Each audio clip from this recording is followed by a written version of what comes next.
Angkatan bersenjata Rusia meluncurkan serangan besar-besaran di wilayah Prechistovka, Ukraina. Mereka mengerahkan berbagai persenjataan menggempur posisi militer Ukraina.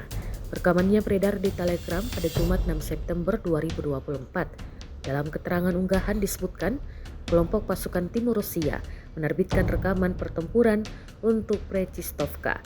Serangan itu didahului dengan persiapan artileri besar-besaran. Posisi para tentara Ukraina dihancurkan oleh artileri, drone hingga dengan TOS. Kemudian dilanjutkan kelompok lapis baja dan kavaleri besi juga melancarkan serangan. Selanjutnya, pasukan Rusia dengan dukungan pilot drone membersihkan benteng di sekitarnya dan mulai mendorong tentara Ukraina keluar dari pemukiman. Jelas narasi unggahan.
Download Tribun X sekarang, menghadirkan lokal menjadi Indonesia.